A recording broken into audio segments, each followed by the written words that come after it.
Arknights, as I said, continuing the story. Ah, man. Almost there. It's almost there.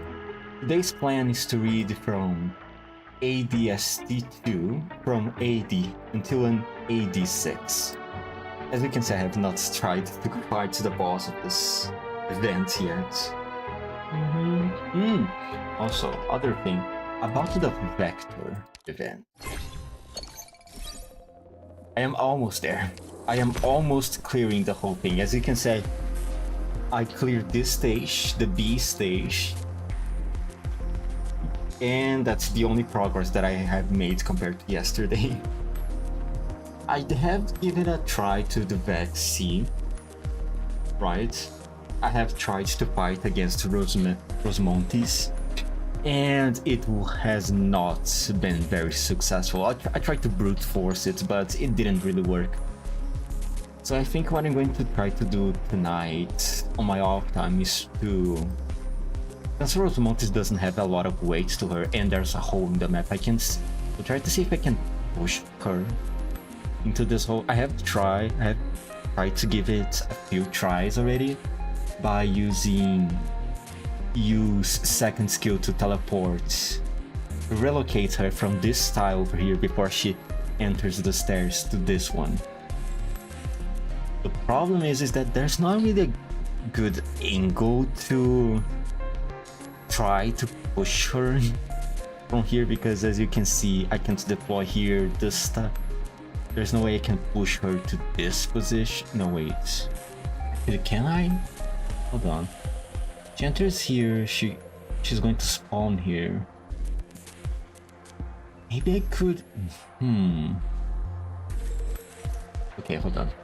But if I let her get to this position and then I use second skill to relocate her from here to this tile, and then using an operator from here to just push her towards... No, I think it's way too far away for this to work. I'll see what I can do.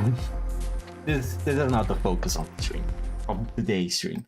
The focus of today's stream is this. So let's not waste too much time on that right now. ADST2 focus. Oh, would you look at that? Exactly the thing that I need right now. It's a focus. Let me try to make myself more comfortable.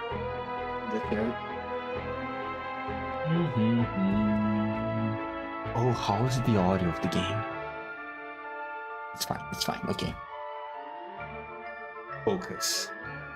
The role is penned by pen shall be engraved in memory.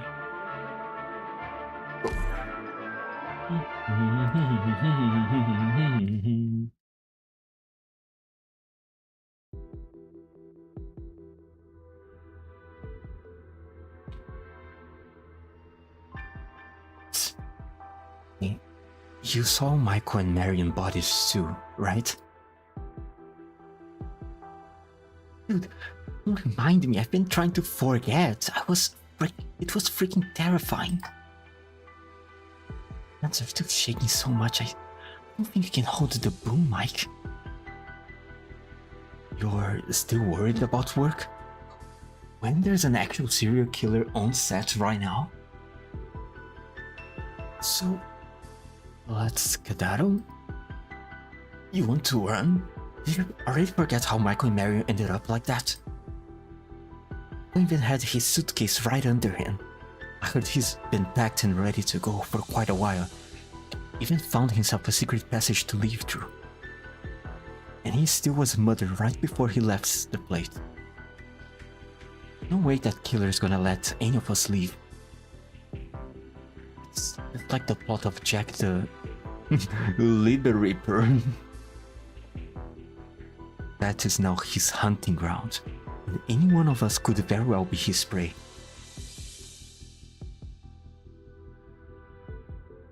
Wonderful atmosphere on set as always. Abinu, how long has it been since you inspected your chest rig? Look, there's a bunch of loose screws on your mechanical arm. One little slip and that camera gonna be shards of glass all over the floor. It breaks, it breaks. At least let me take a look at your camera lens then. Good. I am your assistant, you know? Don't think I don't see what you're actually up to. You best stay away from me, kiddo. Dalton's death was no accident, right? The same goes for Shelley, Michael, and Marion. There's no way the victims were chosen at random. All of them were involved in that incident 5 years ago. Should be working for one of those gossip rags, not behind the camera. Who said they were mutually exclusive? Reporters make more dough though. Anyway, Abinir, my good man, you were there 5 years ago, right? Come on, you can tell me. Not like you'll be doing anything else today. People are scared. People are terrified. Justifiably though. Miss Rutherford, you have no lines in the scene. And do you suppose I could simply stay in my rooms researching which exact foundation shade Lady Dupont should be wearing before she dies?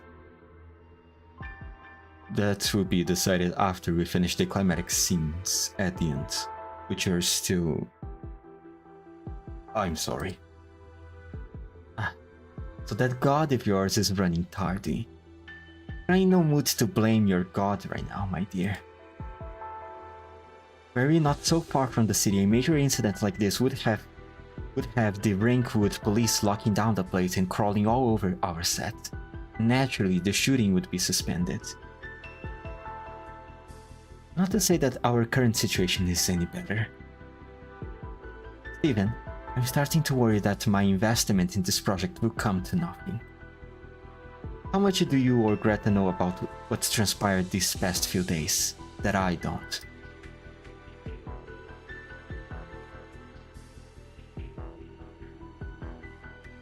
Oh, this is where you two were. So, where's the producer? Greta owed us an explanation.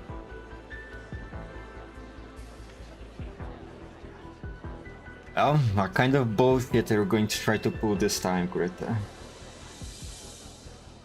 I don't think people are going to be willing to stay here just for the money anymore. I'm really curious to see what she's going to come up right now. Or maybe she's not going to try to come up with anything, she's just going to try to dismiss this thing entirely. Because by the looks of it, it seems like she really, really needs the money. Almost desperately so.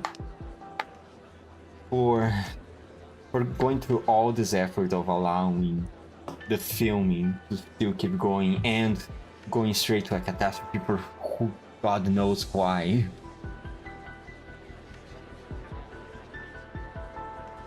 Well, she's not going directly into the catastrophe, she's just passing by it to film it, which is fucking crazy. Whispers abound. Gossip permeates the set, with not a single soul at work. 3 homicides and 4 victims. The spate of murders has everyone overcome with fear, anger, confusion, and shock. The whole film crew is on the verge of losing control. The clamor sends even her own heart into a mess. He hates the feeling.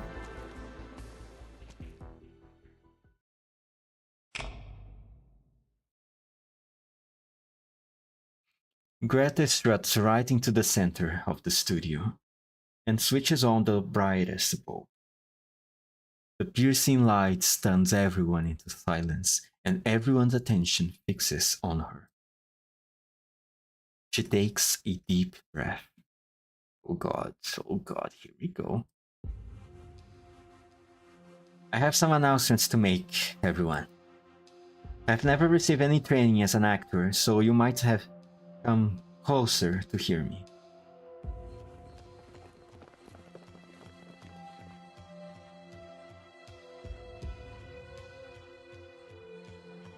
You'll want to check your personal rank with financial terminals in a few minutes. I have instructed finance to send out everyone's remaining wages. Of course, the families of Dalton, Shelley, Michael and Marion will also receive compensation for their losses, which I will handle personally later. Yes, the death of Lady Lupont has yet to conclude filming, and your contracts are still valid, so none of this should even be necessary. But I can count on one hand how many of you are still in the mood to work. Huh. This is so unlike you, Greta. I've been simply running into a few considerable hiccups. Oh my god, this bitch. But this is no time to throw in the towel. Or has this experience made our producer lose confidence in the quality of the film? Throwing the towel? You're overthinking it, darling. I've never once doubted my own judgment, much less considered abandoning the project. Oh my fucking god, why? Then why are you... I'd like you to gather around for a story, everyone. Hey kids. Me? Miss Stone? Take out your pen recorder, notebooks, shorthand terminal, whatever. Then sit down and listen. What do you mean? I've seen you sneaking around with those toys, and I don't appreciate it. But feel free to record everything I'm about to say. Take it to Trimont Entertainment Weekly or Rankwood Coffee Time, or Person's Magazine, I don't care. As long as you get the story out, I won't hold you accountable either. See it as a reward or a punishment, it doesn't matter to me.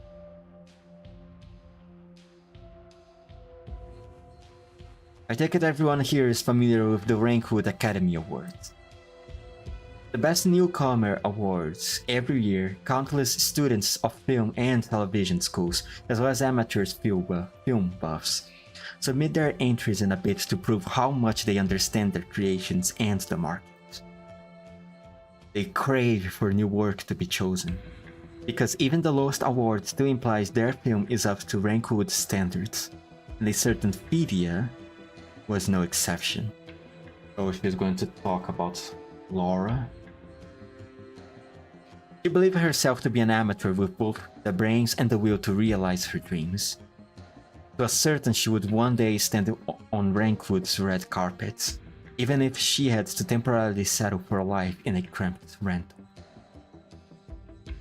So she waited for the very best story and the very best partners. Then she put together a crew and brought that story to life. Submitted.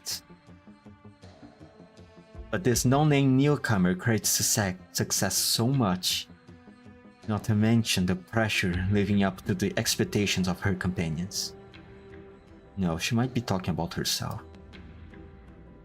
As the voting period was ending, her obsession intensified, along with her doubts about the quality of the work she had submitted. She could not rationalize her strange thoughts. She begged both friends and family and raised a large sum, large for her them, at least, before knocking on the judge's doors. She's talking about herself. She's going to die. I mean, she's going to die. She's just killing herself at this point.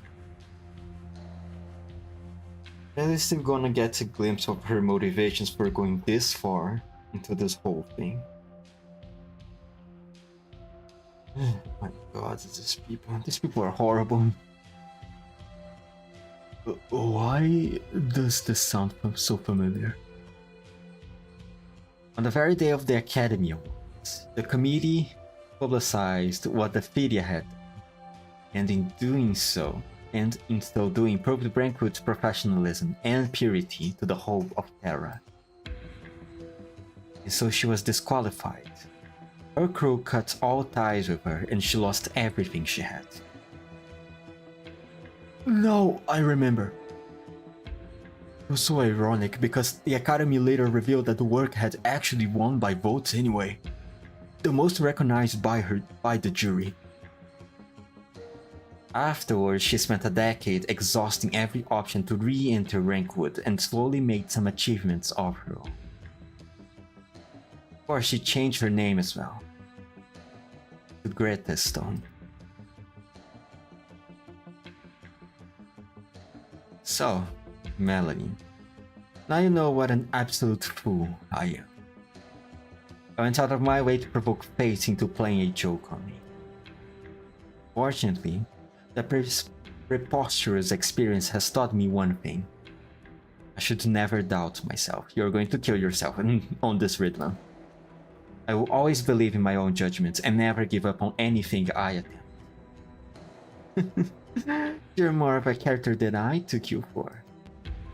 Though truth be told, I always thought that infallible persona of yours was just a front to intimidate others. Come on, Greta. What's the sudden backstory for? You trying to win our sympathy? Bad people in here and a catastrophe out there. You think we still want to put our lives on the line just for you? After all that's happened? I know you still hold this against me, Abnir. Ever since 5 years ago. How could I? I mean, I was awarded Best Cinematography that year thanks to those classic shots of that film.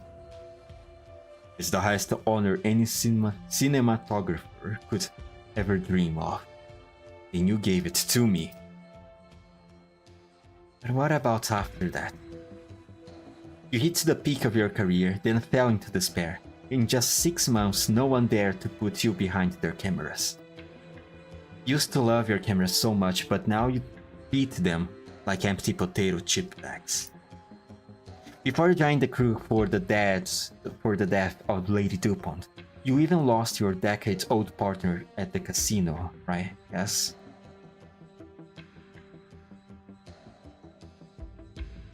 You hate that film from 5 years ago. You hated the shot that won you the awards, and you hate me for making you keep it. You bet I do. My camera captured that flawless gross fall, and when I saw how you reacted, I knew then and there that you had zero good intentions. I warned you again and again, but you insisted on keeping that shot in the final cut. The more I think back to how the jury commented on the shot's realism and the shock value, the more I want to laugh. Film is the art of creating dreams. Cameras are the eyes that see dreams, and the hands that turn fantasy into reality. But you insulted that girl's memory. You insulted me. I hate this damn thing I'm holding and I hate my work. You get it now? If you really think so, then put it down, Avenir. What? I'm sorry, we have derailed. Now to get back on topic. After confirming you have received your compensation, any of you may leave this production at any time. Would you rather flee this dangerous place? By all means. Scared of a serial killer and wish to find somewhere to hide? Go ahead. Feel like playing detective for whatever reason, knock yourself out. Even if you are the murderer yourself, I am unwilling to give up on your revenge. You have my blessing. We have already filmed most of the death of Lady DuPont, with only a few climatic scenes to cover in the last 2 days of our schedule. Who knows? Maybe we can even finish with those willing to stay. As for who will work the camera, I'll take Abinir's place myself.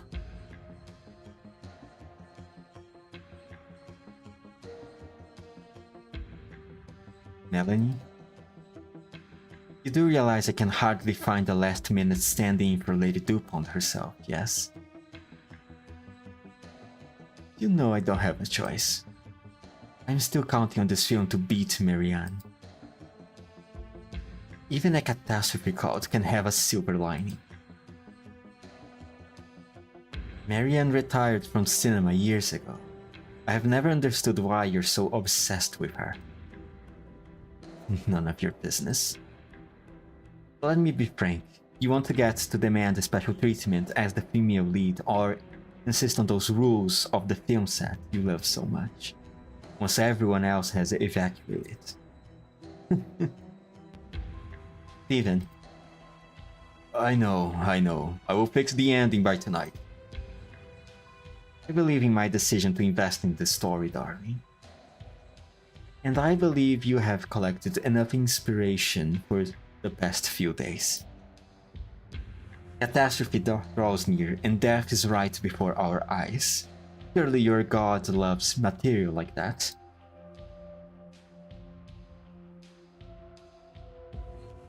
Alright. Thank you for your time, people, and I wish you well on your future endeavors. That's all from me. At this point, I don't even feel bad if she dies, you know? Honestly. Like, she's pretty much asking for it at this point. Oh my fucking god, these people, man. Jesus Christ. I don't even feel bad. Like... Bruh, please. Like, they have no instinct of self-preservation anymore at this point. AD5. Promises of reunion. My favorite lead. You once left. We shall be reunited once more. Go.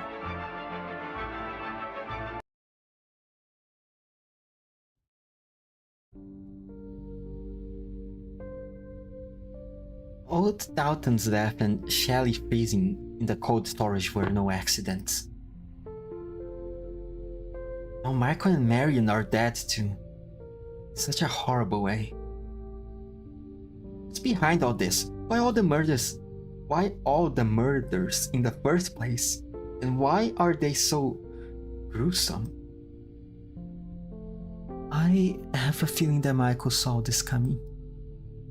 He looked a lot more serious than usual when we met the night before the murder. He must have figured out the real reason Dalton died. Panicked and decided to get out of here, but...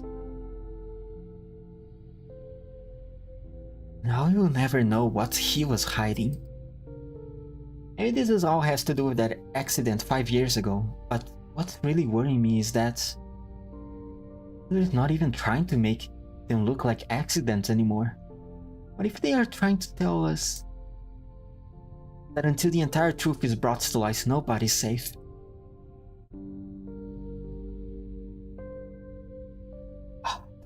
Boss, I don't like that boss. I don't like... It's Moira, isn't it? It's Moira. It's her, isn't it? Oh, Tippy. I am right about this. Oh, Tippy.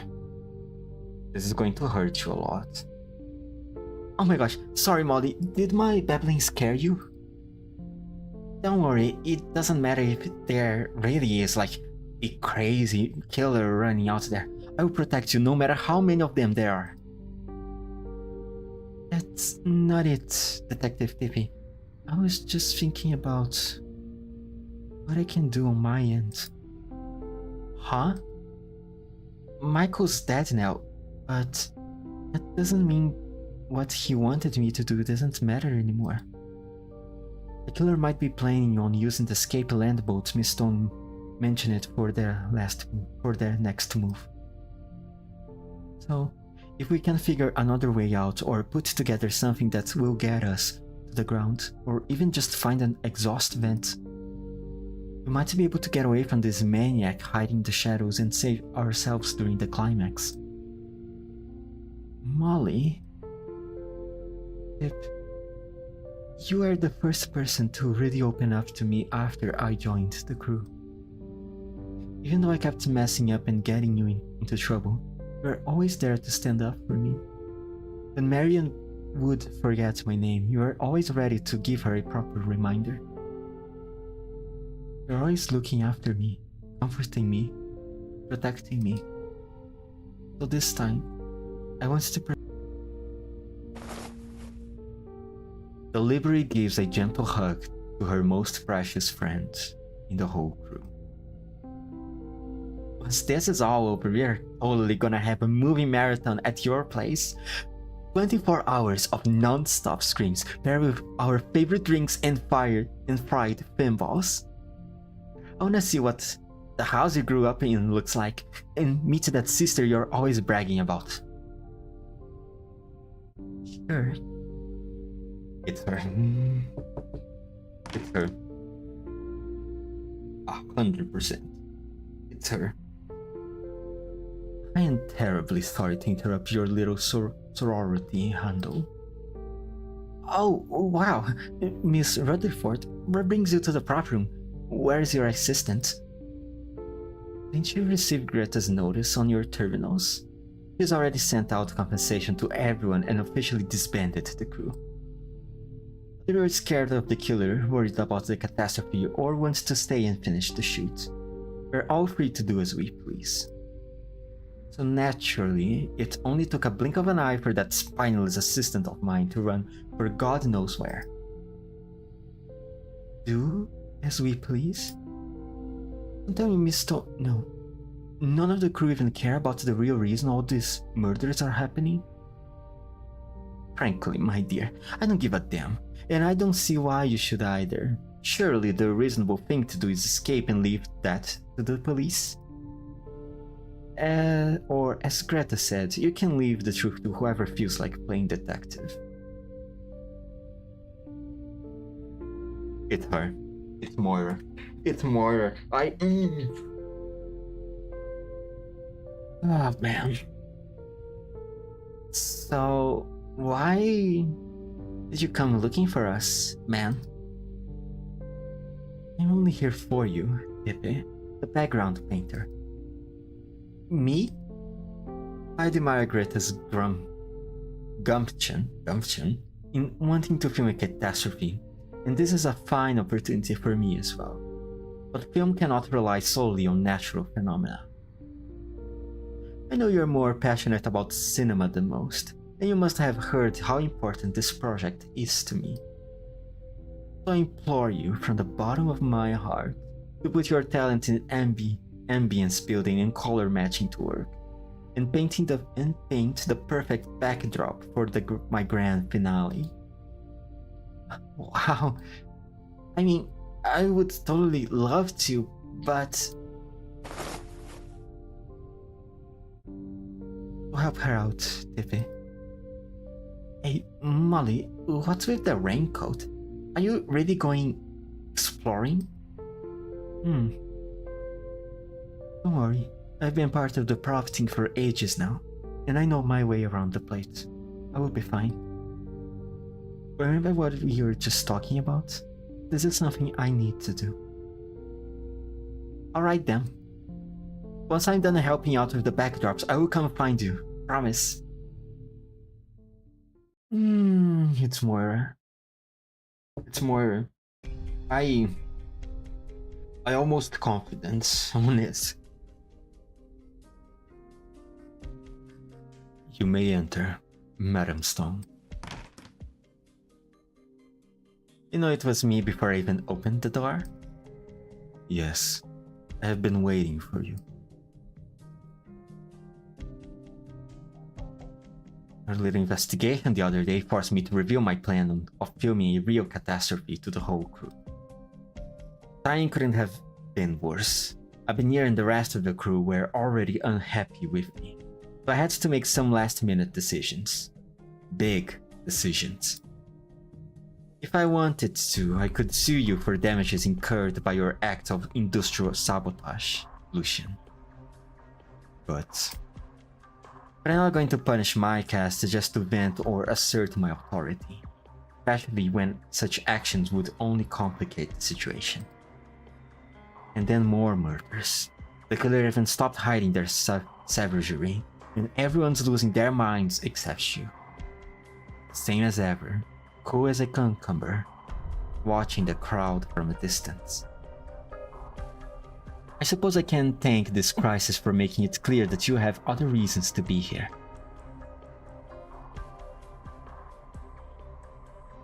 But none of that's important right now. The crew's been disbanded. You can leave or stay until the date specified in the contract. It's up to you. Your part in this is done anyway. Hardly. The moment you came to find me, you proved that my part in this is not yet done. Can't magic up another Lady DuPont or bring the 3 Rockefeller brothers back to life. You're running out of both time and manpower, so I need to figure out the best use of our limited resources. Lucian, I'd like you to be the lead for the rest of the film.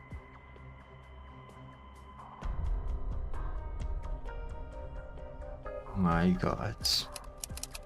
In the middle of the night, the clackety-clack of typing echoes through the office. A despondent Sparrow curls up in front of his typewriter. He glances at his latest manuscript and stubs a cigarette out on it. Ending. Lady DuPont needs to die in the ending. After she elopes with the second Rockefeller, they vanish from high society and live a poetic life out in the countryside. But Rockefeller's life of affluence has left so much of a mark on him. He eventually shames Lady DuPont for her empty family name and leaves her. In despair, she slits her own throat. Realistic. Do they really have to be punished after leaving their extravagant lives behind? It takes place when Columbia held wealth at its highest virtue. Just trying to recreate it and let the audience judge for themselves. The little cigarette burn grows, spreads, and swallows the whole paper up. Stephen takes a deep breath and blows away the ashes. The end, Lady DuPont chooses none of the Rockefellers.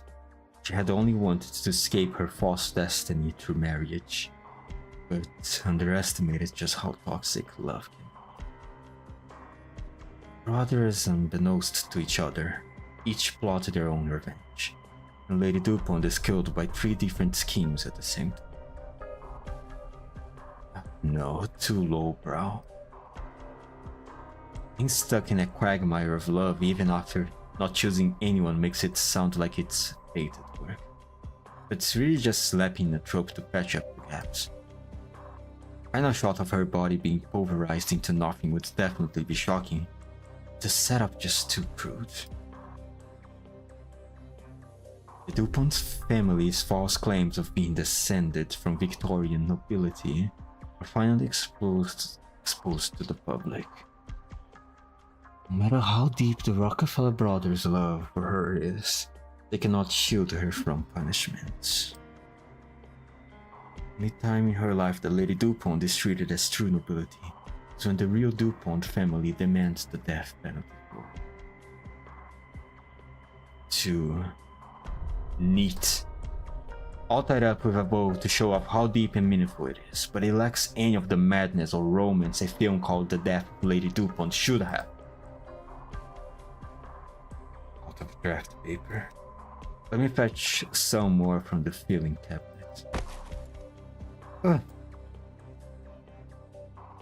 Stephen sleeps on a wad of paper he threw to the ground earlier, falling flat on his back. Only now does he notice that the entire office is filled with discarded draft. There is nowhere left for him to stand. He lies down amidst his aborted ideas, covering his face with his own hands as he yells in frustration. Get a cub-breaking grip, Stephen Quay. You have been messing with the ending for 2 whole months now, and don't even have a shitty half-baked scene to show off. This is your baby. You wrote every damn line in this story. Don't tell me you don't even know what you want to write. We need to suffer to make a classic, then this must be a goddamn masterpiece, right? God, the time pressure of the shooting, the shock of hearing about filming a catastrophe, the fear of some maniac going around killing the crew. You got it all, man. What more could you want? Have inspiration, my ass. It was just some stupid excuse to get Greta off your back. Your god ain't coming. You lost his fucking contact details. Who's there? Oh, honestly, I don't care who you are, as long as you can help me figure out this ending.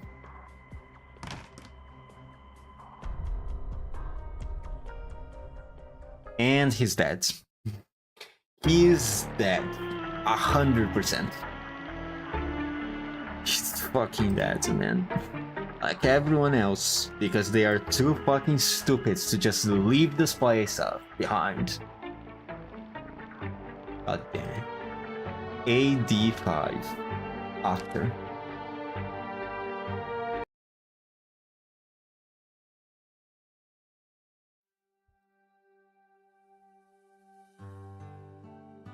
I've come up with a few initial concepts for Lady DuPont's finale. After you're an expert background painter and quite a versatile too, I need you to help me put together the best possible scene. Here, these are a few materials I cobbled together. Have a look.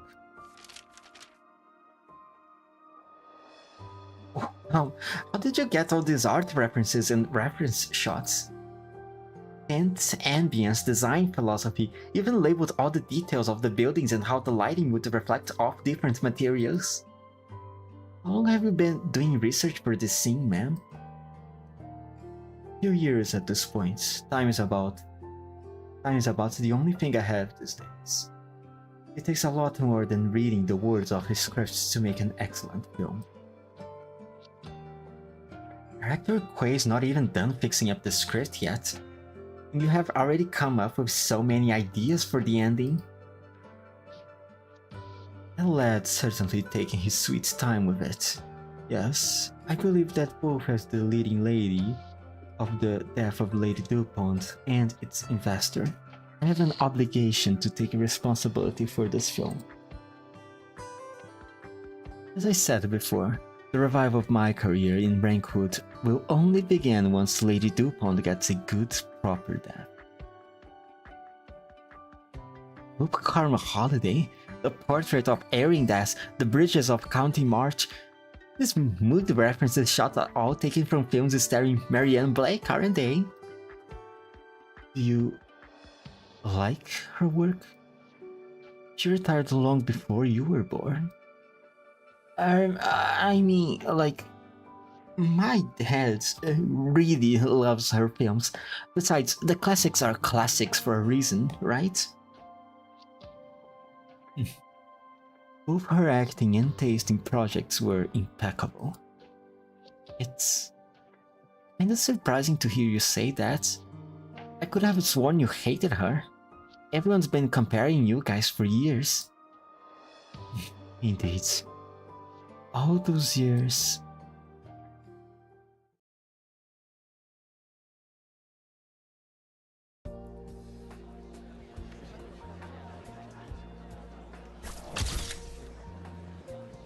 Congratulations on winning your 8th Best Actress award, Miss Blake.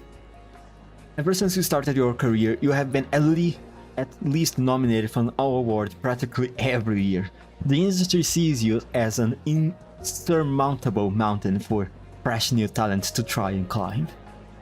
Are there any particular up-and-comers you think we should keep an eye out? I appreciate the flattery, but I am hardly an insurmountable mountain. I am still climbing my way up myself. There are always plenty of new faces streaming into Rankwood, brimming with talent, and it's hard for me to pick any specific name. How about Melanie Rutherford?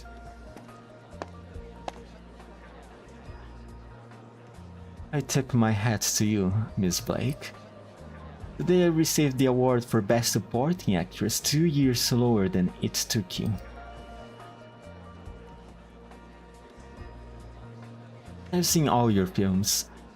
As our reporter friend here said, you really are a natural-born performer, the tallest peak in Rankwood, but only for now. Give me some time and I will overcome you. Well, I'm looking forward to it.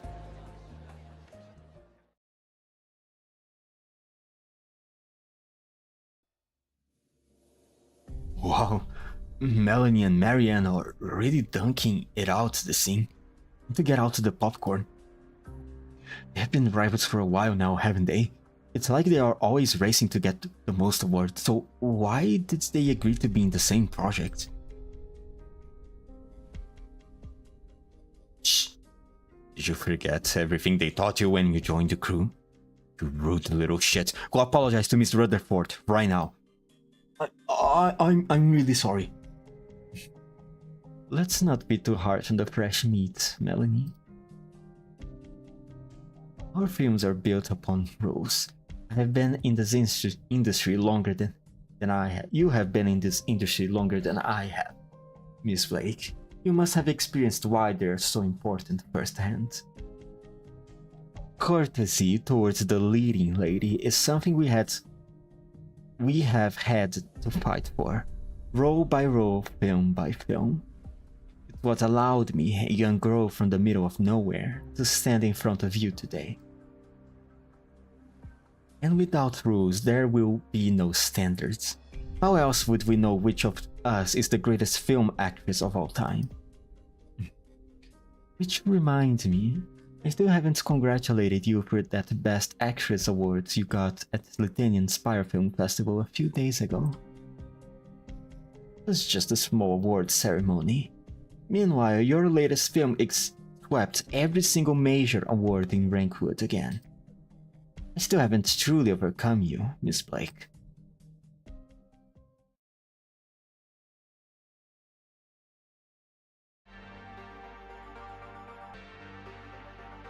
I would like to thank everyone for coming to this press conference regarding the Eternally Shining Star.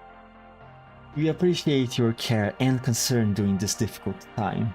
The rumors are true. Our film crew really did run into a catastrophe during our shoot. I was injured and I am still recovering now. Thankfully, we didn't return empty-handed. We managed to hold on to some of our precious footage. But I believe this is heaven working in mysterious ways. It's trying to tell me that it's time for me to bid farewell to the Silver Screw. As both the lead actress of the Eternally Shining Star and its investor, I'm hereby announcing that neither the film nor my performance will be submitted for nomination for any awards. It will remain as one last gift from Marianne Blake to her cinephile friends, and nothing more. I won't be leaving Rankwood immediately, of course. Just moving into more of a behind-the-scenes role for now. But I doubt I will be content with that for long. I'm always eager to seek new opportunities, to start a new chapter of my life as Gerard Booker Wilson.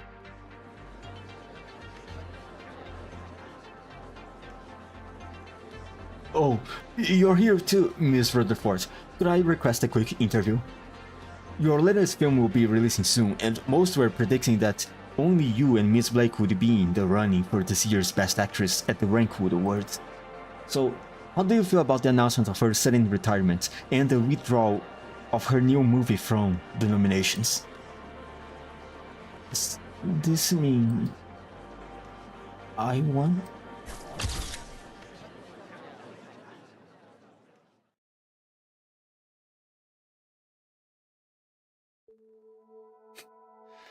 After Miss Blake retired from acting, she got all those roles and as brand spokesman and lead actress, and even got invited to be on the judging panels for the big film festivals.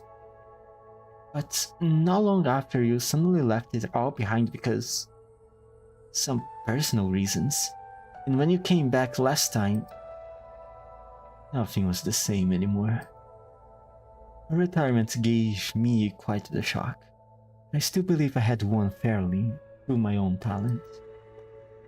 I believe that I, too, could become an insurmountable mountain and a legend of the silver screen. One that outshone even her. But in the end, Brinkwood's best actress, Melanie Rutherford, let it all go to her head. Weighed by the endless praise of the critics, the flattery of the sponsors, and the applause of the audience. Wealth and fame, alcohol and scandal. I lived an indecent life those few years. Yeah, tell me about it. Those tabloids have like zero respect for your privacy. But once I met you in person, I could tell. Maybe you have made a few mistakes here and there, but your love for acting is the real deal. No needs to console me, little livery. No one's more actually aware of my failings than I am. Marianne could switch from a hardened soldier to a poor servant girl and back again at the drop of a hat. A single dress rehearsal was all she needed to figure out the ideal lighting and positions.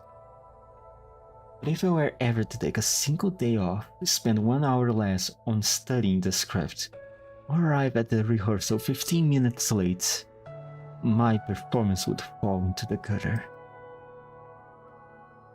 A mere 2 years of living indulgence was all it took for me to lose the skills I once picked up with ease. I disappointed both the directors and the fans. I had never realized just how many unending waves of new talent were looking up to me. I had never realized what the position in entertainment Marianne had fought so hard to defend actually meant. I thought I could afford to be like her and enjoy the double delight of cinema in life. I thought there would be no harm in having a little fun after all those chasing and competing. It was only then that I finally realized Marianne Blake was a truly infuriating genius, in every sense of the term. With her final film and that chance catastrophe, Marianne received a revelation to retire from cinema, and all I could do was sigh. Even unknowable Mother Nature was on her side. And now that you are a lead actress again, you have got the chance to win back everyone's trust. I mean, you're even getting a film alongside the catastrophe too. You're right. I spent more than a decade piecing my self-confidence and acting skills back together. It could very well be but a single step away from the top again. Greta's offer to give me the part of Lady DuPont couldn't have come at a better time. And now, even her grand ambitions have left me a special little gift. Come to think of it, the lady is a rather fitting role for me. Surely she knows her brother is lying to her. Surely she has doubted her last name once or twice.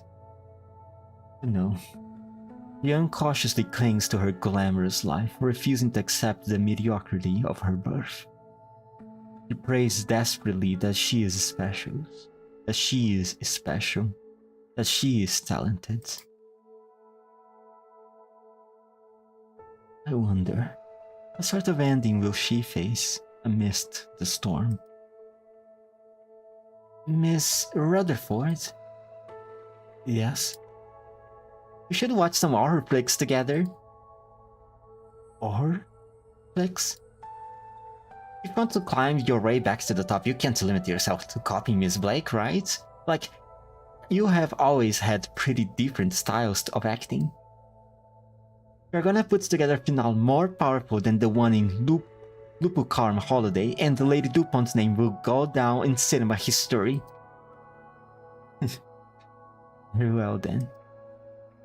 Also, I'm sure you know what happened between you and Miss Blake better than I do, but I bet she meant it when she said you would surpass Marianne Blake one day. She might still think so. Even now.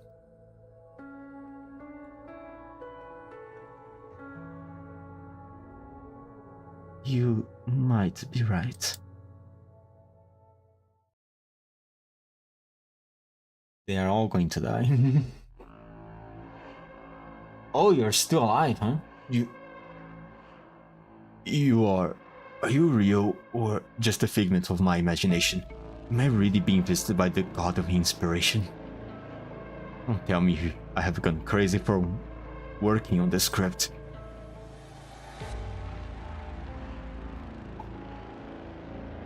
Here he is.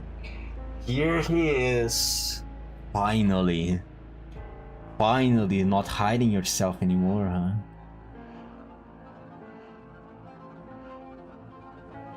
Oh, guys.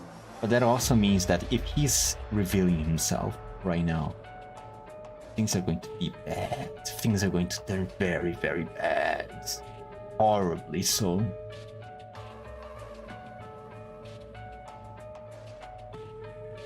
Madness can transform ink on the page into sweet fruit, or allow a stiff mind to wander freely across the wilderness of time and space. You cower in the corner of a dark room, forced to chase a deadline even after witnessing a string of brutal murders. Yet, for all your soul-searching and brain-racking, you have come up with only 3 endings for Lady Dupe. Hardly the work of a madman, no.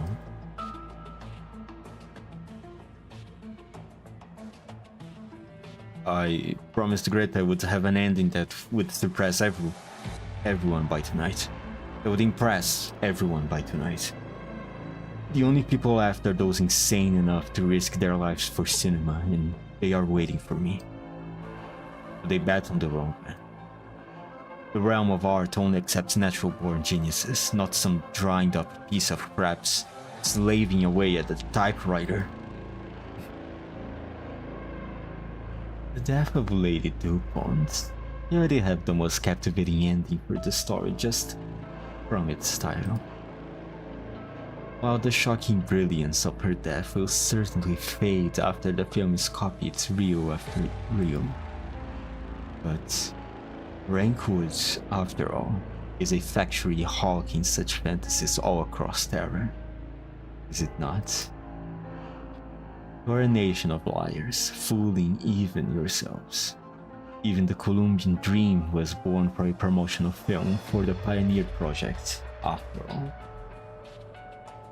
Just to be clear, I care for neither political metaphors nor realities. Only that you have deeply misunderstood the essence of performance. Drama can change lives, but it would never use such a mechanical way.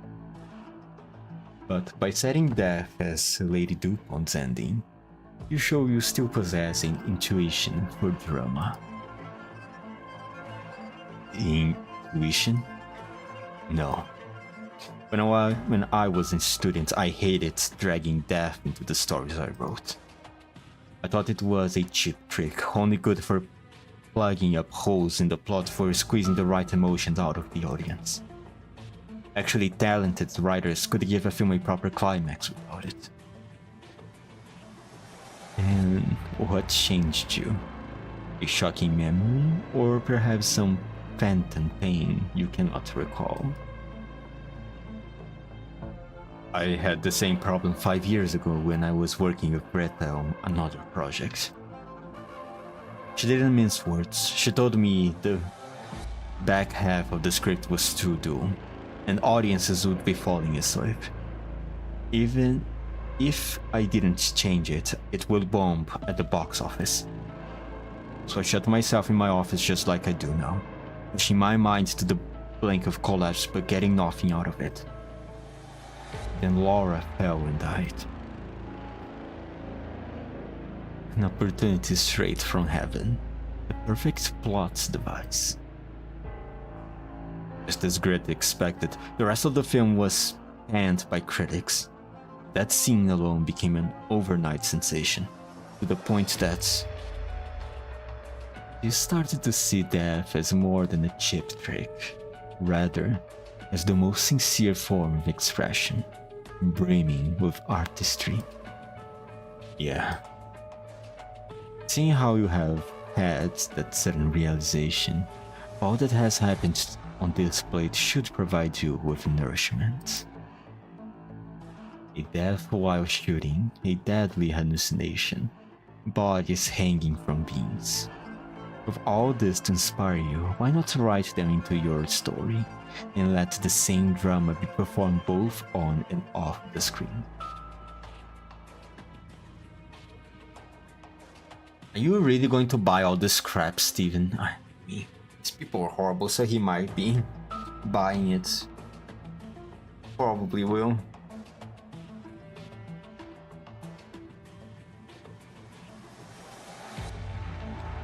Because they are still not good enough. And what about turning away from those who have already exhausted their possibilities? What do you mean? Who else in your story can ignite a spark in Lady DuPont's bosom? Who is distant enough from all the grudges and resentments, yet still able to bring about the most drama, as well as the best of performances?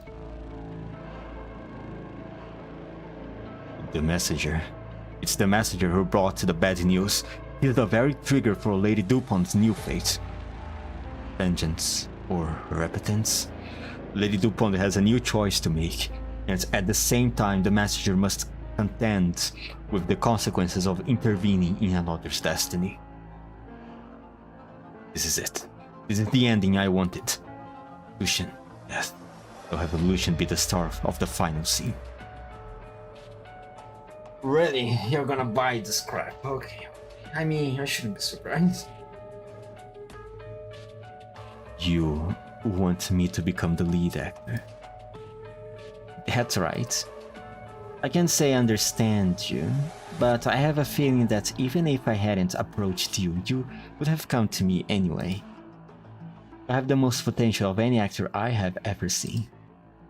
The messenger doesn't have much screen time, but your performance added a complex and delicate core to a role that was originally a nothing burger. And I'm sure that whatever your goal here is, you want to be leaving before the shoot ends. If so, then why not do me a favor and help me out with this?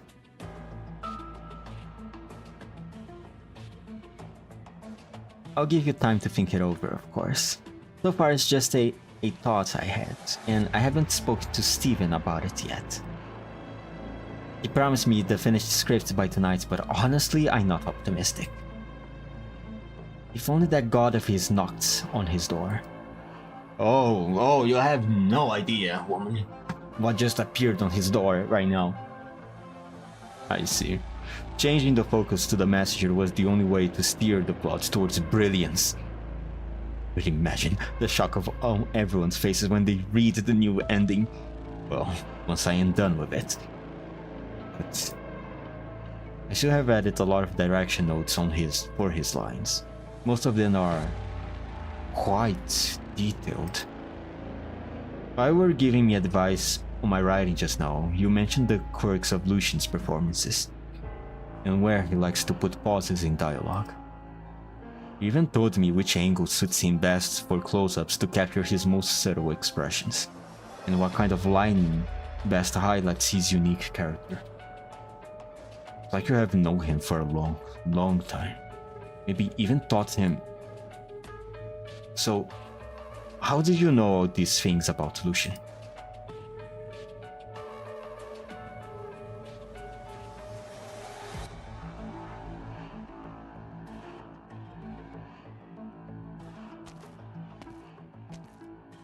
Oh, the playwright. Hello. I was wondering if you were going to appear in the story. Playwright. You called for me, troop leader? Come with me, playwright. The final act is underway, and as always, the entirety of the audience is enraptured by the performance on stage. It's rare for a white flower to return to the stage. Will you not toast to her once the performance is over? What of Blood Diamond and Abyss? They are merely in supporting roles this time. All their scenes have already concluded. The rotting stage mechanism has spread the blood of the magician's assistants and chosen lucky audience member all over the stage. Their corpses have been stuffed into prop boxes, set afloat on the river to disappear forever. The magician herself completes her final show as she treads on a stage yet slick with blood. Blood Diamond and Abyss have chiseled their way out of the boxes by now, and be on their way back to the stage for the curtain call, alongside the White Flower, the magician. Shoot, they now.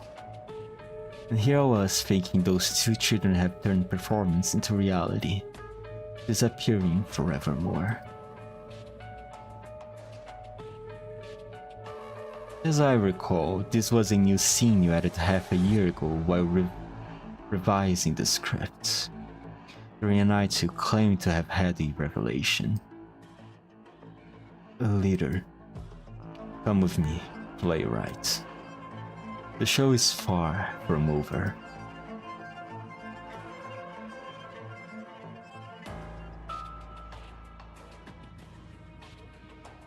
He's my favorite leading man. He once left me, but in the end, we shall be reunited.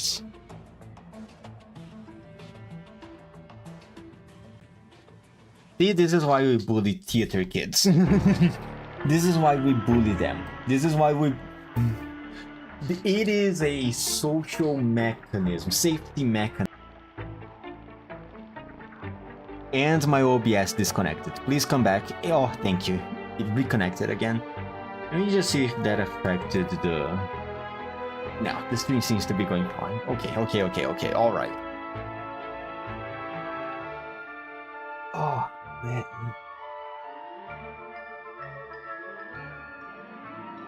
How many more people are going to die here, I wonder?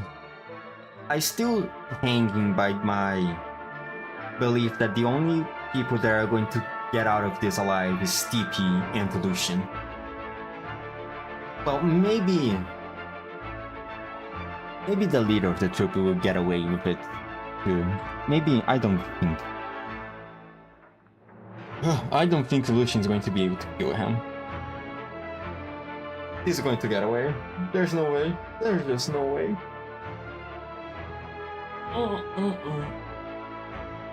Alright. AD6.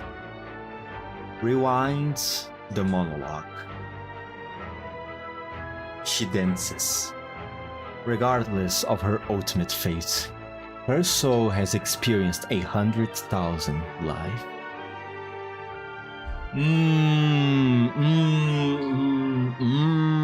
I don't think Melanie is going to get out of this alive. By that description. She's the next one to die. Is she even involved with the incidents 5 years ago? I don't even think she was. I don't think she was even there to begin with. At least from what was revealed to us so far. Go.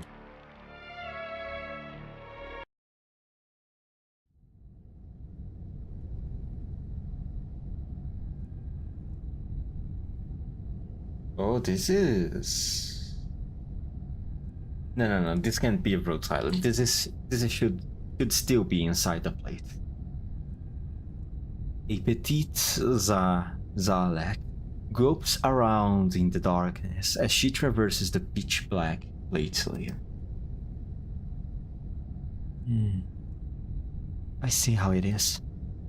Structure and systems look complex, but once you figure out the theory behind it, even a prop maker can operate it. For example, here, adjust its direction first. set a time, put down the lever, open the gates, and... done. Good. Just like I thought. This way, I will have nothing to worry about, even if something unexpected happens. Now, there's just one last thing to do. I need to go find her.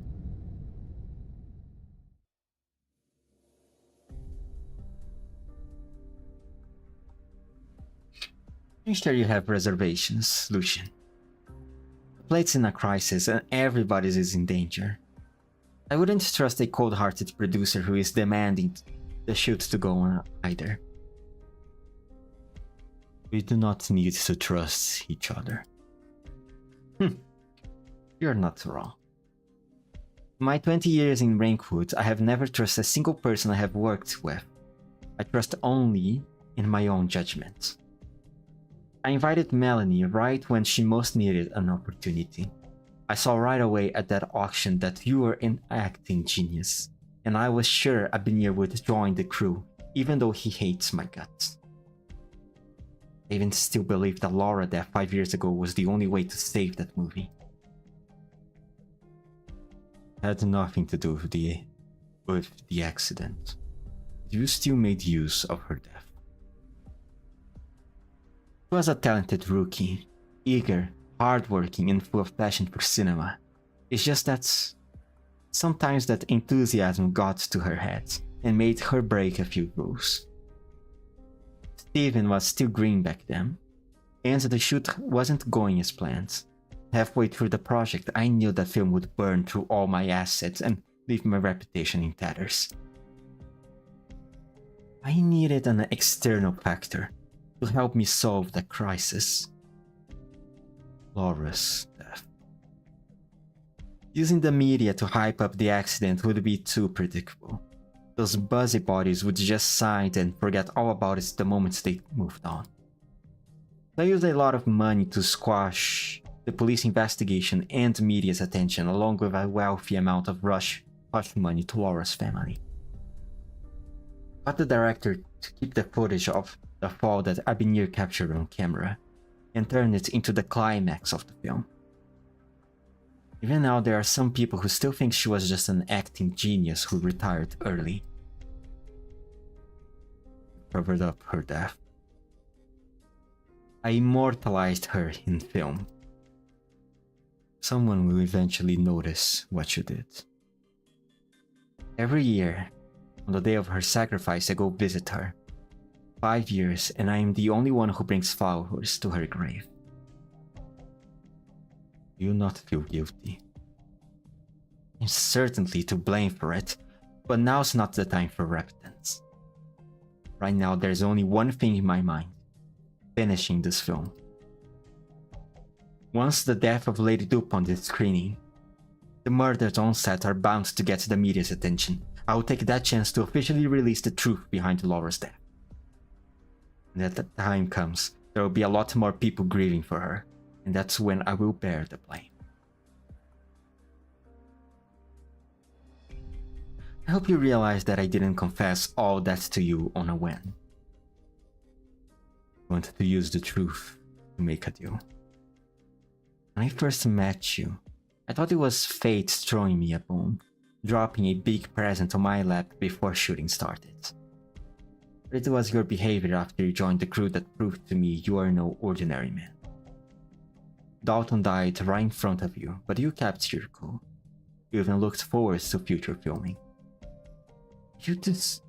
After you discovered my plans to film a catastrophe, you took the perfect opportunity to leak those plans to the camera assistant, most likely to spill them.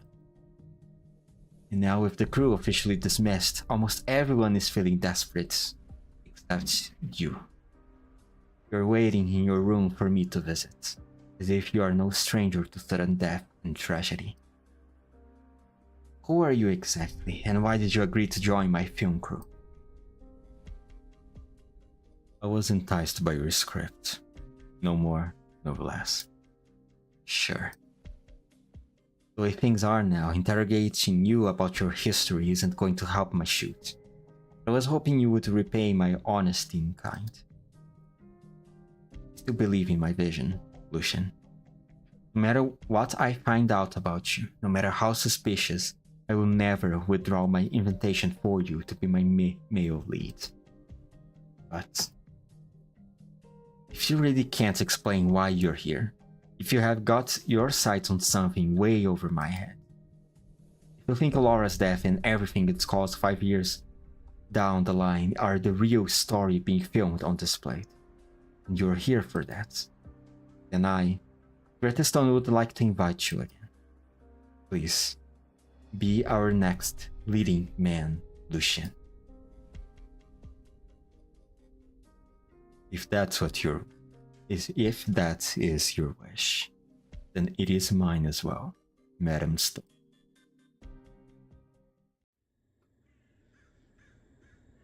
Oh, Fenton. Oh, Fenton.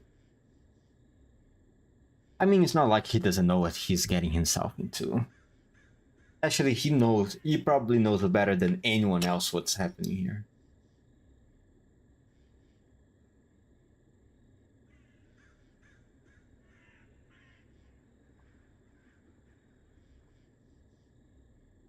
Well, maybe not when compared to the leader of the troop. Greta sent out compensation to everyone and officially disbanded the crew. Whether you're scared of the killer, worried about the catastrophe, or wants to stay and finish the shoot, we're all free to do as we please. Finish the shoot? Greta is still thinking about her movie right now. She must have noticed the connection between the murders of the crew and the one 5 years ago.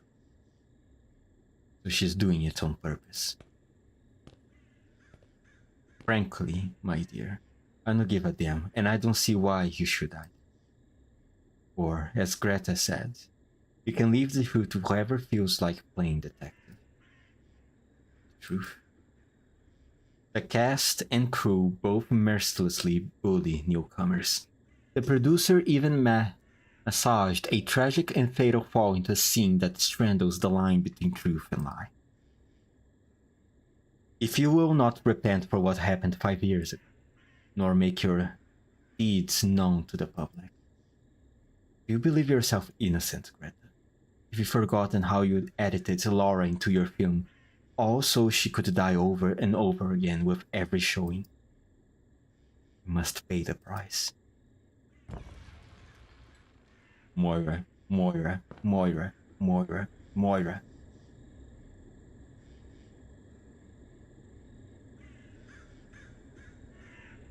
A bulge on the bed is faintly outlined by the dim night light. The person beneath the blanket is fast asleep, ignorant of the judgment about to fall upon her. Fast asleep, the desecrator of the dead, forgetter of sins, ignorer of warnings. How could Greta sleep so soundly? Someone quietly creeps closer to the bed, pulling a razor-sharp dagger out of a sleeve. Slender fingers grip its hilt tightly, lifting the terrifying weapon high into the air. I don't even want to hear your compassion. I don't even want to hear your screams. Just go away already. You must pay. This feeling, it's not right. The blanket is lifted up. There is no body under it, aside from a black shadow. A shadow? How can a shadow exist on its own?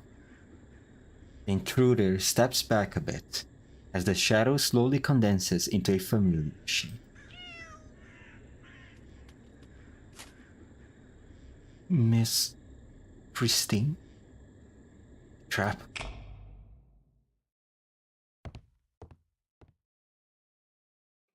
So we finally met. I welcome you, my elusive guest. Is it really you? I fucking knew it. I fucking knew it. So good at it. I fucking knew it, man. It's so good. Moira, the most dedicated member of the crew, was actually a 3-time murderer. Should have been 4. When did you find out, Lucian? The first to notice your abnormal behavior was Miss Christine, not me. No, it was me. It was me. In that very first scene after I joined the cast, he intruded upon the shoot. She rarely approaches anyone other than me, but she approached you. Okay, never mind. She was the first one to notice. God fucking damn it. I lost a psychic cat. God fucking damn it. Since then, she has made contact with you many times. TP believes she decided to accompany you as you watched movies in the prop room because she likes the both of you. This is only half correct. Miss Christine was only ever interested in you. Look, even now, even as you hold the dreadful dagger, she still stands by your side.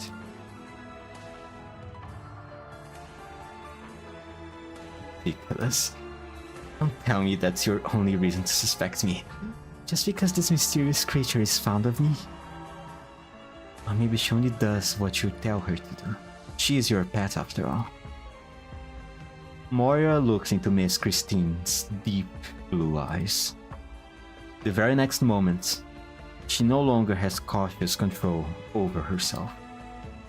Joy, sorrow, anger, all sorts of emotions roil through her heart, before finally settling to a blank void, one that terrifies anyone looking upon it. You continue to misunderstand her. As I have explained before, none may interfere with her intentions and actions. I did not merely mean that she is free-spirited by nature, but rather, nobody has the ability to interfere with her. It is she who possesses the ability to influence others. The mysterious black creature nonchalantly licks her palms. Moira finds it difficult to reconcile the Miss Christine she sees now with the enormous pressure she felt earlier. Miss Christine is extremely sensitive to emotions. No carefully bird's pain or flicker of malice escapes her notice. Over countless years, she has wandered across all of Terra, tasting the entire spectrum of feeling. Rather than any particular flavor, she prefers a blend. And her judgment is derived from instinct rather than logic. It does not earn. Solving a murder without even discovering a motive. But I congratulate you. Vengeance. For who? For that ghost entangled in the mind of the majority of the crew. Madam Stone, the one who stands before you now is a relative of that rookie actress Laura, who fell to her death 5 years ago. One who loved her dearly, her little sister. I knew it, I knew it, I knew it, I knew it, I knew it, I knew it. You can congratulate me. Hero Holmes at your disposal.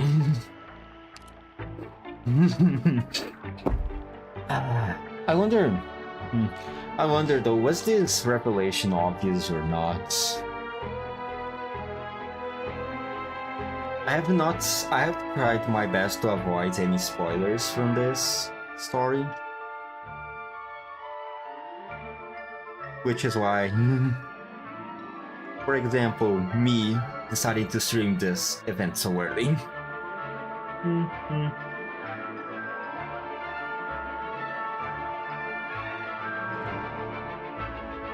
But I wouldn't imagine that this revelation was not exactly that well, what should I say?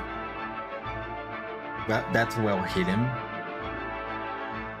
I think the foreshadowing was present there quite a lot of the times. For her being the prop master, for her talking about how much times were emphasized of her, the way she talks about her sister, how she herself doesn't really give much information about her sister. Plus the fact that as a prop master, she knows the ins and outs of the ship better than anyone else and all this stuff. Actually, the sister was the biggest giveaway for me personally. Especially when she mentioned how much her sister encouraged her to go to Rankwood.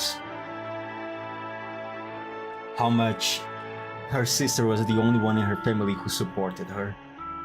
It gave me the impression that her sister could be very passionate about cinema, which made me have the connection of assuming that her sister was Laura, which was also very passionate, to the point of making other people not like her.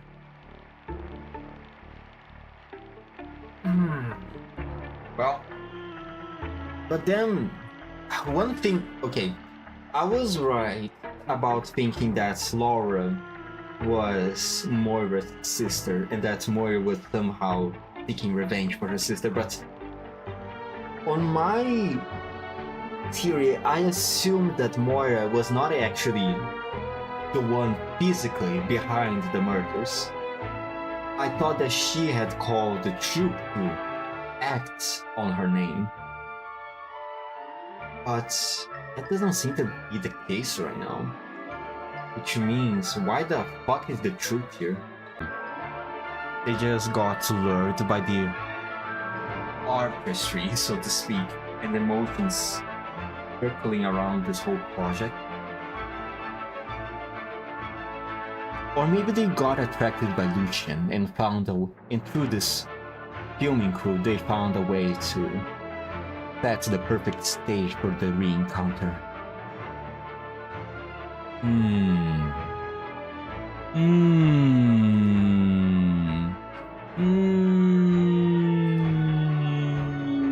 AD6 after. The last one for today.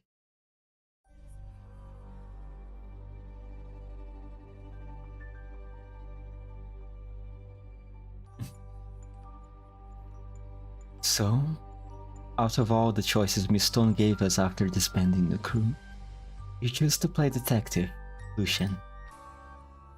No need to bluff. I know you're not afraid of me exposing you. If it would let more people know the truth behind Laura's death and the conduct of the film crew, you would have gladly exposed yourself, given the right opportunity. But not right now. It's over, Moira. You hid yourself well.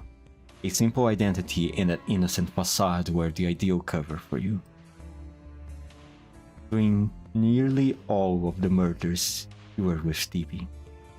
That painter trusts you deeply, and was always happy to provide you an alibi, even as you left your meetings partway through. Looking back, every accident has involved you in some way. Dalton's death was caused by a prop knife being switched, which led to the former prop master being dismissed. You, naturally, took over his work, which afforded you even greater opportunities for crime. As for the second accident, when Shelley walked into the cold storage, no, she had intended to kill her before that. Failed. You remember how Shelley had a hallucination and interrupted the shoot, Madam Stone. While she was rooted in place, unable to move, a heavy container fell from above. You saved her. Mora single-handedly held onto the rope, preventing the two of you from being harmed. But it was not out of the kindness of her heart. At the time, everyone was focused on Shelly's antics. Very few people noticed the dangling container, let alone rush to the other end of the rope. Right. Only the one who tampered with the rope in the first place could have reacted that quickly.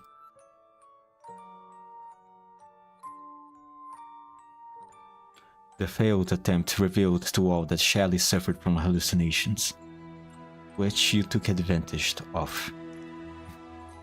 I knew her deepest nightmares. She mistook me for my sister Laura and babbled all her sinful secrets to me. Even to the very end, she never repented. Instead, she began to blame Laura for crossing the line. She had to die. As for Marion and Michael only ever treated me as an innocent little errand girl. He never figured out I was after his life, even entrusting me with the important matter of sneaking out of the place. And Marion never felt the slightest guilt for what happened 5 years ago. She had to die. Escape? Nobody can escape. Do you know just how much suffering and malice my sister had to endure? Yet all she ever talked about was how much experience she was getting and how happy she was to be part of the cast. Everyone's worried I wouldn't make it as a prop master whenever I silently shed tears as the crew ostracized me. She would use herself as an example to comfort me, encourage me.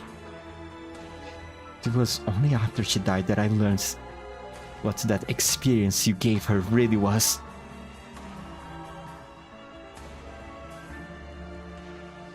Hey, you look at me like that, Greta. Are you doubting that? What I just said? Surely you haven't forgot how you bribed the police and the media and suppressed the news of Laura's death, and you even turned her accident into a mockery of the truth in a movie. How could she possibly rest in peace after that? No, Moira. Adam Stone has not forgotten her deeds. Rather, he's doubting your identity. My identity?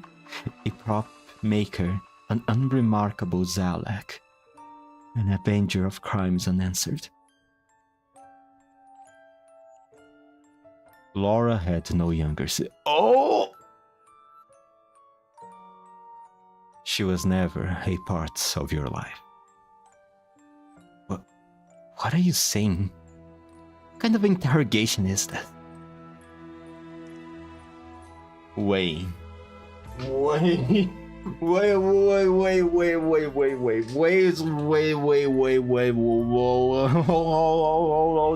on a minute.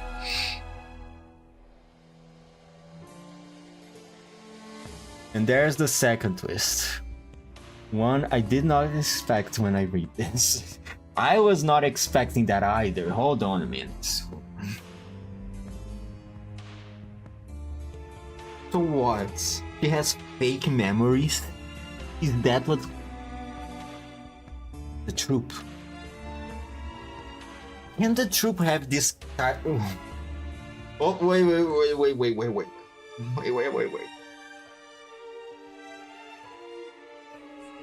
So, okay. Let's go with the option that she has fake memories, okay?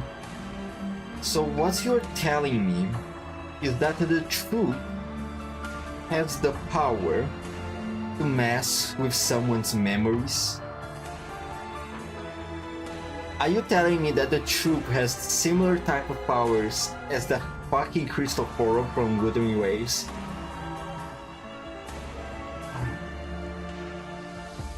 Fucking theater kids, man. Fucking... See, this is why we bully theater kids, so that they don't reach the level of being able to manipulate people's memories, okay? This is why we should bring bullying back. God.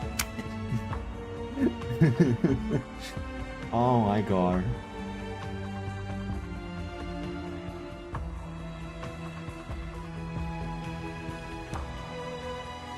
Also, welcome to the stream, James. You know, I was thinking that I was so far ahead from the writers that I had everything figured out. Well, I didn't have everything figured out because if... Because I didn't have an explanation as to... what was the connection of the truth to all of this. And now that could explain it better.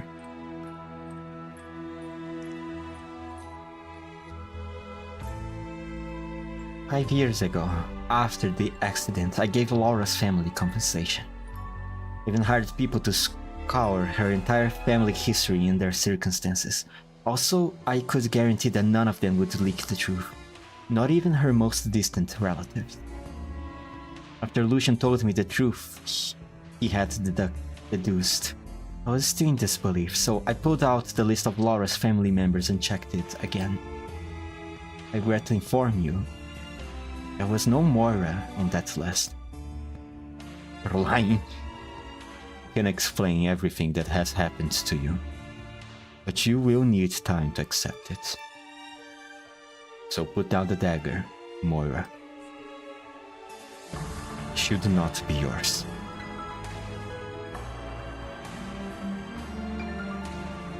Put it down.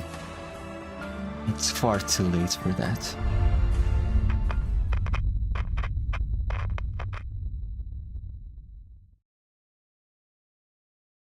What was that?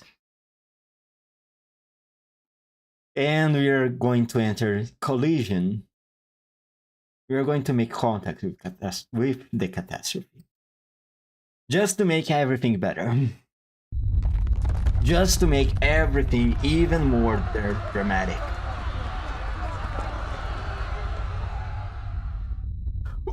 What's with the sudden earthquake? Somebody save me! The place hit something. If I would know this was coming, I would have skedaddled out of this place already. What the hell is going on here? Crew members stream out of their rooms into the crowded corridor. None with the slightest idea what was happening. Lucian's shadow passes by a bevy of curses, complaints, laments, and prayers. Before arriving at the end of the corridor, he looks out the window.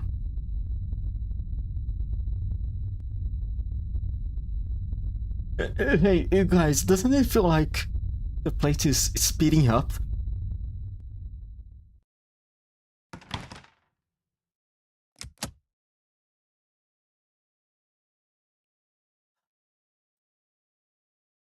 Moira locks the door. She does not know if the man named Lucian will catch up to her, or how long it would take. The room shakes violently, letting her know that the sabotage she performed had taken effect. The cockpit is destroyed. The engine's output is locked to its highest setting, and its route is set. The studio plate speeds up as it approaches the nearby catastrophe, and shows no signs of stopping. In a few hours, they will find themselves with the misfortune of facing a storm. No, a trial. The vast majority of this cast and crew had to answer for the accident 5 years ago. For the death of her sister.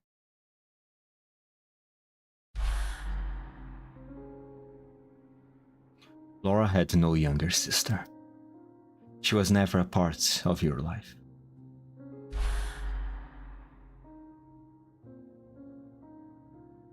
What was he talking about? Moira mumbles to herself incessantly. She sifts through the piles of junk in the prop room and finds an old VCR. She sets it up and pulls out a videotape from one of her inner pockets.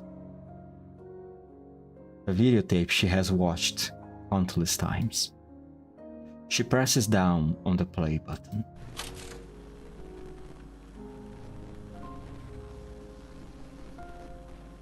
The smile of a young woman appears on the screen. Laura, my sister, you're real. Tell me you're real. No, whenever you left. There was a dimple in your left cheek. You had the big eyes with light green irises that were always so gentle when you looked at me.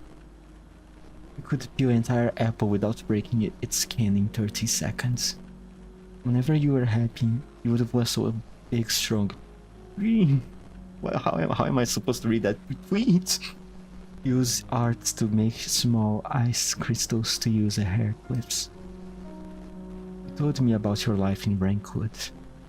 How your very first role got edited down to only 3 seconds of screen time in the final cuts. You told me how much you struggled just to get a few more scenes, while a few assholes talked about you behind your back. Most of the crew still looked after you. You told me how, even though you came from a small town where you couldn't even buy a VCR, even though you had to learn a lot of things from scratch, even though opportunities that are easy for others to get are far out of reach for us, we still shouldn't be discouraged. You never mentioned how much bullying you had to suffer through, how much pain you endured. You wouldn't go on and on. You would go on and on about how beautiful the sunrise is in Rankwood, looking towards the future with such firm eyes. You also had times when you were sad, even though you only ever mentioned how homesick you felt at night. When all was quiet and the only ones kept you company were the twin moons low in the sky. You told me how alike we were, and how you had my back and would support me forever. Ever since we were little. Moira suddenly stops. She shakes her head like mad, trying to force more details out of her memory. But she can't say no more. She finds her memory of Laura have an unusually distinct cutoff point. They had never run through the grass together, hand in hand. They had never fallen asleep in each other's arms as their parents sang to them. As she trawls further back through her memories, every image to do with her sister is simply blank.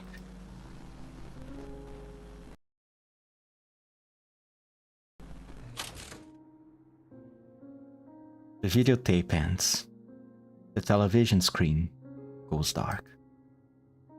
Moira sees her own face reflected on it. Tears silently stream down her cheek. We're never a part of Laura's life. Laura was never a part of yours. But if that's really true, then what do you even have left, Moira? Who are you?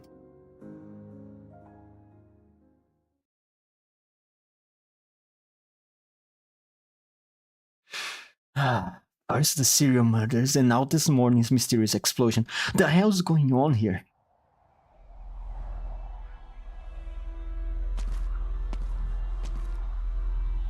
Why is the wind so strong? Oh, right. According to the schedule, today is the day we are filming the catastrophe. Halting stands in the street of the exterior set. Thanks to the nearby storm, the once colorful background walls are covered in a layer of dust. I never expected to experience so many twists and turns after joining the film crew. Me neither. She's only ever thought about making movies. As for actually being in one, she can't stand the idea of it. That's catastrophe Miss Stone wanted to film. Earlier, the catastrophe everyone was making such a fuss about had simply been a faint grain dot out in the wastes. Now, it has condensed into a storm that blots out the sky. A storm that refuses to allow onlookers to tear their gazes away from it. Small-scale spirals of wind formed from originium dust circle around the plate, visible to the naked eye. Gotta say, it really is a spectacular sight. If you saw a scene like this in a movie theater. Please, Terra, bless us. I've had such bad luck. Please just let us finish filming safely. No. Who cares about the shoot? Safe return to Central Brankwood is good enough for me. Please! Oh, you poor child. Oh, I have no idea. The plate responds to Haunting's prayer with an even more unusual than earlier sound and shaking. Whoa, what the Hitchcock was that?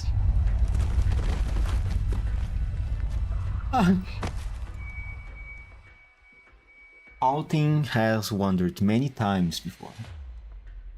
If she were actually in the middle of a catastrophe, what would she hear? The howling of the winds, the roaring of explosions, the shrieking of the panicked crowd. Turns out it is none of those. It is the sound of walls and metal structures being squashed as flat as an empty can, one after another. It is a sound that instills extreme terror in oh so fragile humans, who began to worry their organs, bones, and blood vessels will suffer a similar fate.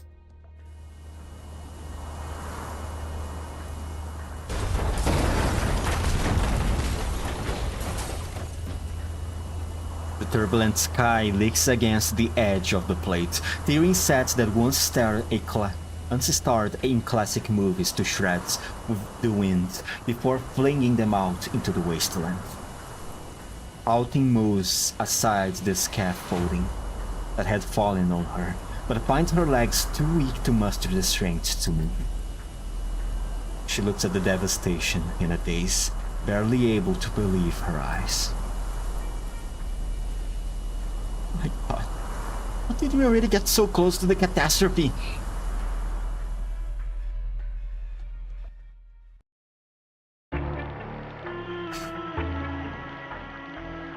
Damn. That second plot twist got me completely by surprise. I know I already commented quite a lot about it in the story, but shit. I really was not seeing that coming. Going off the rails in this crazy train. Yeah. Jesus Christ, man.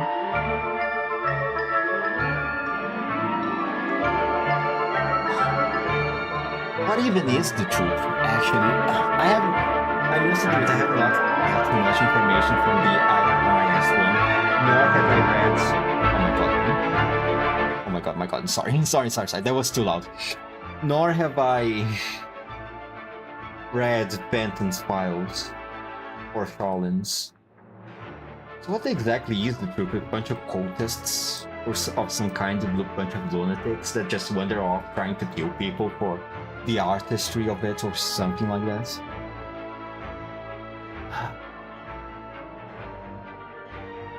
What a crazy story. What a fucking crazy story. Jesus.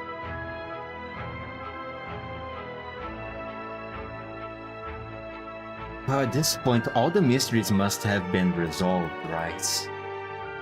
So what if all that is remaining right now is the fight that Lucian will have to be part of? Moira too. Moira at this point is probably going to kill herself, right? Like, I don't know what exactly happens to her, but the way she didn't seem mentally well during that segment, this last segment of the story. I think she's probably going to kill herself. If not killing herself, she's just going to say goodbye to everything and just... She might even just wander into the catastrophe. I don't see her being in a position of averting her destiny, should I say, like that?